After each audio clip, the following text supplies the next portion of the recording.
the show. I am your host, Suzanne Monk, host of the one and only live Periscope cast all about Trump. Trump Talk US. Welcome to the show. We've had to record a few times. I save these recordings so that people can watch them later, and so that's why when it freezes up, we got to do it over. It won't save it, and I have to do it over. So we do, because I'll just tell you the Trump news 4 times. Doesn't matter. Let's get started on it. As we all know, Mike Pence has been selected for Donald Trump's vice president. There's been a lot of hubbubaloo about that over the last 12 to 24 hours. There's a lot of negative publicity going on in the left media talking about Donald Trump wanting to change his mind at the last minute. Hillary already has an ad out on it. That's how you know it's fake.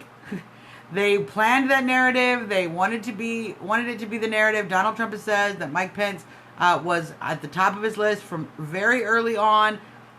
I have every faith that Donald Trump made a sound and well-measured decision, because we all saw the process play out over the media. And Mike Pence has done some great speeches already.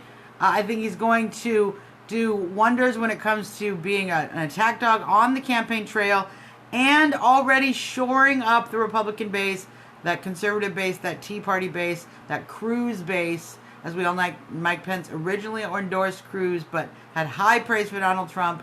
And once Cruz stepped out of the race, he, in fact, has been supporting Trump. He's been very supportive. So, I think it's a great pick. And there's already been a lot of hullabaloo, even about the logo. They're giving Trump junk about the logo, you guys. But it doesn't matter. We're not electing Mike Pence. We're electing Donald Trump. So, I think it'll be a great choice. We'll keep moving forward and see how that goes. As you know, last night we did the Mike Pence special, so check that out on www.trumptalk.us. You can check that out. The NeverTrump movement has been voted down in committee. Welcome back, Deb. I had to redo it because it froze up right on Milo, which is interesting. The NeverTrump movement voted down in committee. The Rules Committee has decided to ensure that the delegates must be bound, shutting down any hope. It was like 17 to 82. There was no chance, as I predicted, there would be no chance once the delegates got in there and made the rules, because the delegates are Trump delegates, because Trump won the nomination. Pretty straightforward stuff. So, hopefully a lot of those never-Trumpers will just unnever and become Trumpers. Like any sane person who doesn't want to elect Hillary Clinton. Let's talk about Turkey, you guys. As we all know, there was a coup recently in Turkey. Erdogan, who is a very Islamic president, who has tried very much to bring Islamic rule into the Turkish government. There was an attempted coup by the military, who in Turkey is known to be more secular, and has certainly supported Turkey's secular role in society, in NATO, in the region. Certainly, that coup failed, and Erdogan is going to crack down, and I'm sure some very difficult things are ahead.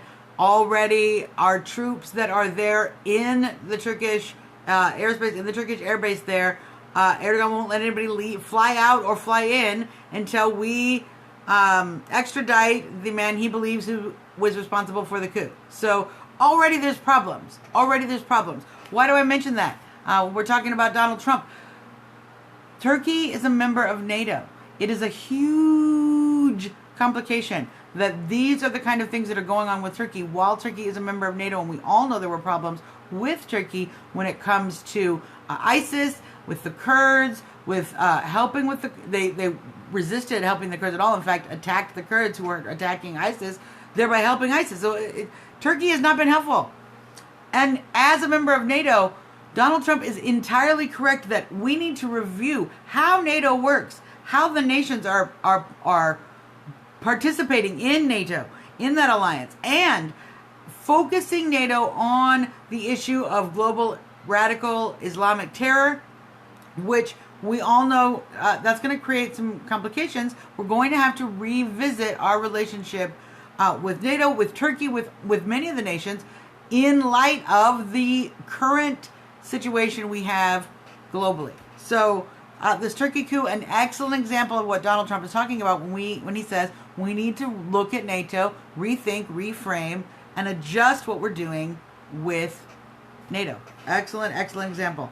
Let's talk a little bit about polls. I mentioned that I was going to mention this about Marco Rubio. Marco Rubio apparently has decided it's okay to try to keep his Senate seat. Good for him. And is doing well in the polls. Leads in the polls in Florida, which is an excellent sign for Donald Trump. As we all know, Donald Trump did excellent in Florida in the primary, and he is doing well in the polls there. Seeing Marco Rubio do well in the polls is a sign that Florida is in fact ready to help elect Donald Trump. It's a huge battleground state and could be very important. So this is sort of a canary in the coal mine, and the canary is doing good. So that is a good situation for us. All of the polls, battleground polls, are looking great. Trump is up in several of the battleground states, tied, or Hillary is leading by a very small, sometimes even less than 1%.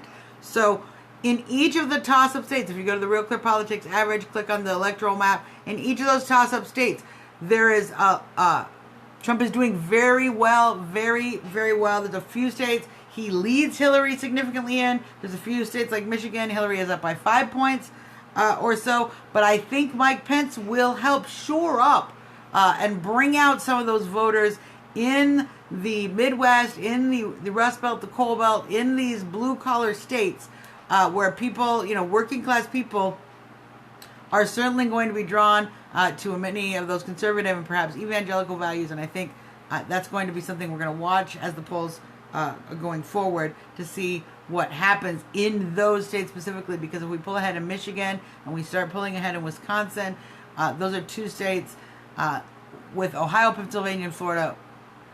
We just lock in and crush Hillary, which is what we all want to do.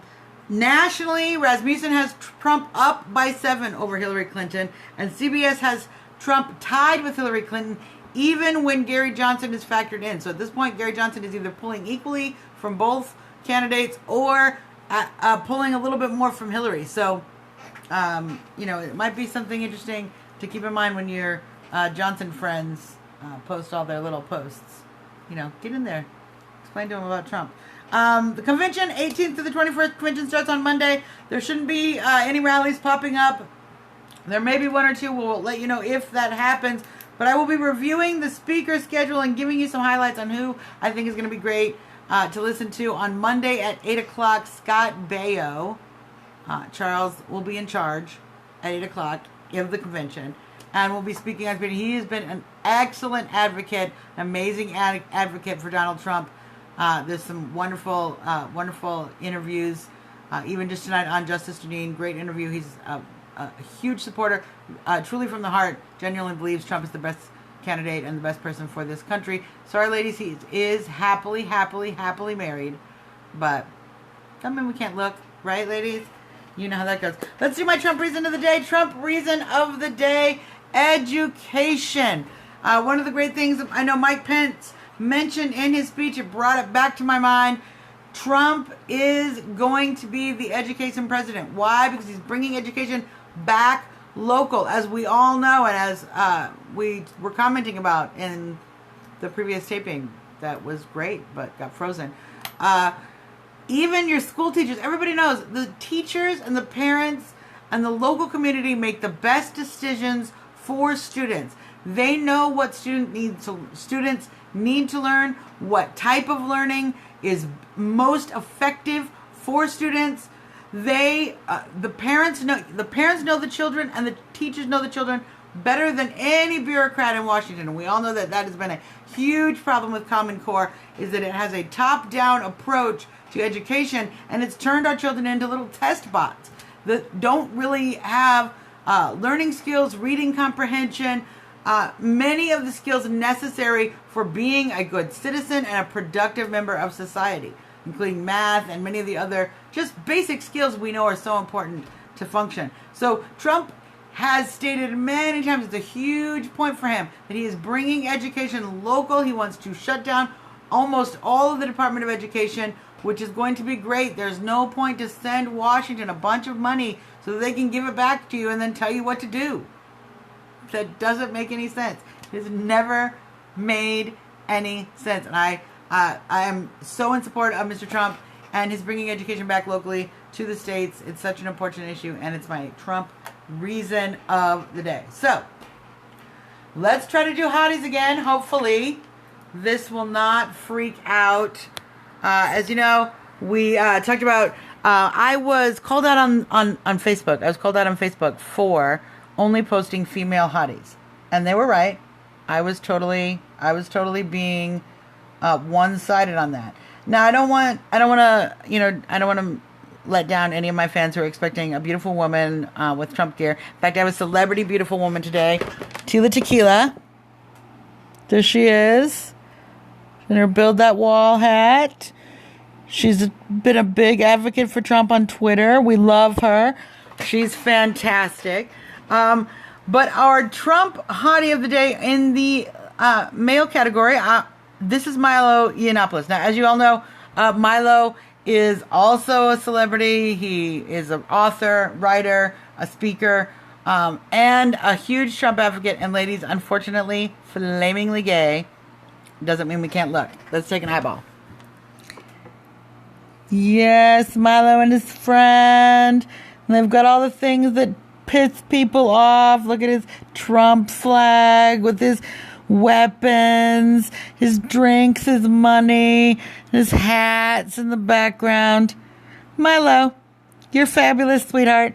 And you are my Trump hottie of the day. So, that's our show, folks. And that's what you get when you start telling me to post beautiful men who also like Trump. I give you Milo. You guys can find me here at Trumpertarian on Twitter. You can email the show trumptalkus@gmail.com. Of course, you can find all of our back episodes www.trumptalk.us and find us on Facebook, Trump Talk US. Deb, I want to give you a shout out for sticking with us through all of the tapings. You're my girl. And for everyone else, we will be back on Monday. I'm going to start taking Sundays off just because I love Trump, but I got to take a break sometimes. So I will be back on Monday, and we will have all kinds of information about the speeches, what's coming up in the convention, when Trump's children are going to speak. Those are all going to be great speeches. So until then, till Monday, you guys, have a great weekend. We love you all. Keep on trumping.